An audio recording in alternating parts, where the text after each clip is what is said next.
Okay guys, so I'm gonna show you something, and this is gonna be the video topic for today. As you can see, one of my low voltage lighting, I found it like this today, and it is basically broken. Somebody or something ran over it.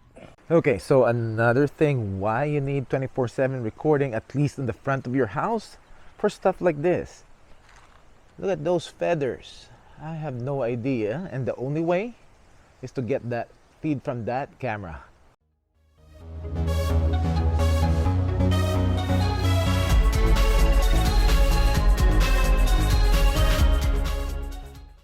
Hello guys, LifeHackster here.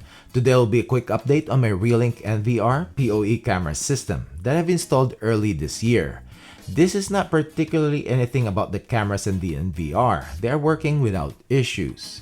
By the way, if you want to learn about the cameras and my setup, I will link the two videos that I made about them in the description down below and also in the cards area here on top. There are a couple of events that happened the last week or so, which I realized that it is important that we have a security camera, one or two of them, that records continuously 24/7.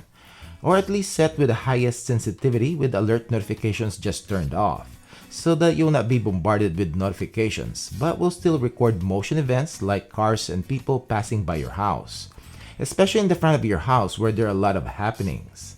Please note that if you have battery-powered security cameras, you will not be able to set it to record continuously. So this only applies to security cameras that are plugged or wired in. It doesn't have to be an NVR PoE IP camera like in my setup. Most plugged-in and wired Wi-Fi cameras that have local microSD card recording like the Wiscam V3 can also be set to record 24/7.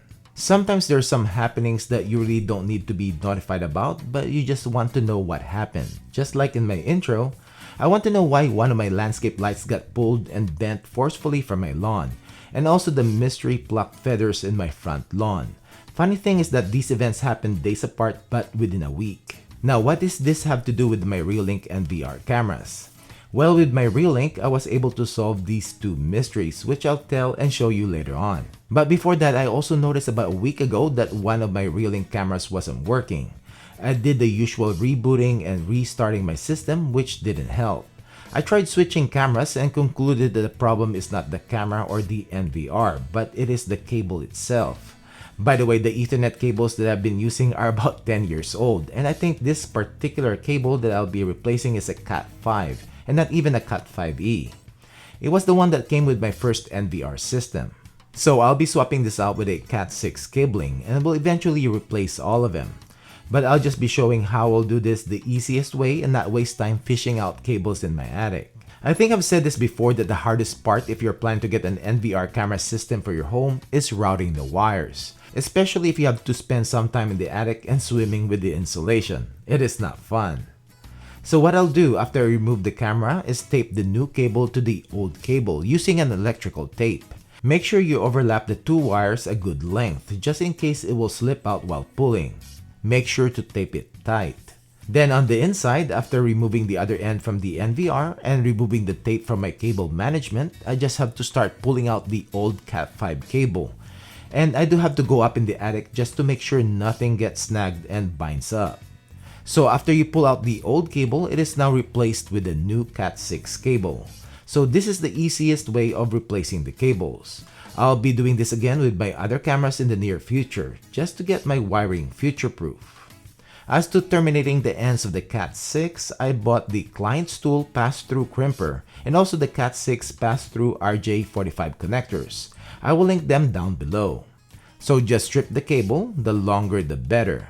Untwist the wires, and on the side of the crimper, there is a wire guide that you can follow. And I usually follow the T568B wiring, which most Ethernet cables for cameras follow. The fun part is threading the wires through the connector and making sure all the wires go through their appropriate holes. And make sure to double check. Then time to crimp it, which with the client tool, it will also trim the wires at the same time.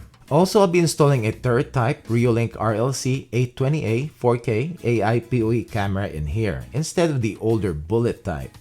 I might do a comparison between the Bullet 810A in my future videos, but I like the smaller profile of the third type camera. Then I just need to terminate the other end of the Cat6 cable and plug it in my NVR. And I just need to switch and replace the camera in the NVR settings and log back in. And yup, it works. I just need to readjust its position and it should be good to go.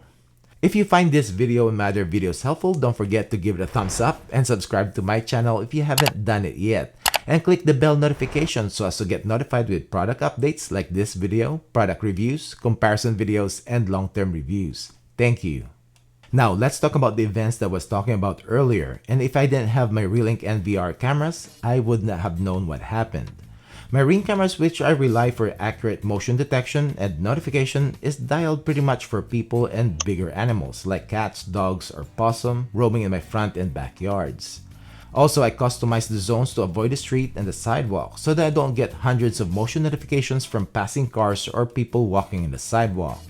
So my Ring cameras were not able to record these two events, but my Reolink, which were recording 24/7, were able to. Anyways, the first event was on the edge of the sidewalk, which is not in the motion zone of my Ring cameras, and even the snapshot capture feature of the Ring didn't get anything. Luckily, I do have my Reolinks, which captured the event, and the good thing about the AI part of the cameras, I was able to find the footage quick when it happened. And the video quality is pretty good that I'm able to find out who this is. But I'm not able to let it go. It is just a little accident after all.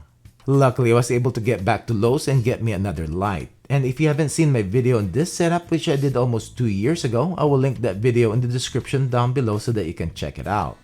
Low voltage lighting is a pretty good investment in making your house look nice at night, but also acts as a security lighting. So how about the pile of feathers in my front lawn? Well, some backstory first.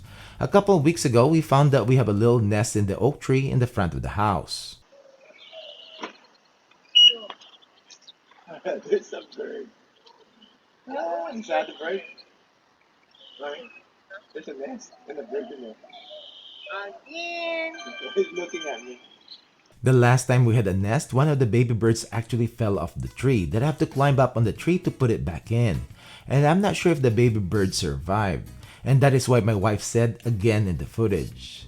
Anyways, fast forward a week ago and we found a pile of feathers in the front yard. So I have to browse the recorded footage in my Reolink NVR cameras, and this is what happened. Yup, the mother bird got attacked, which I'm assuming some type of a hawk.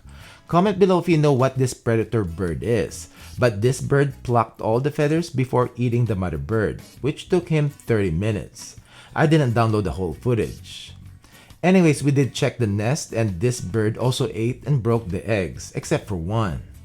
I guess this is the circle of life, but without my Reolink cameras, I couldn't have found out what happened. And finally, this is a footage that my friend shared with me, and he also has Reolink NVR cameras that I helped him set up last summer. And last January 31st, this is what his camera recorded.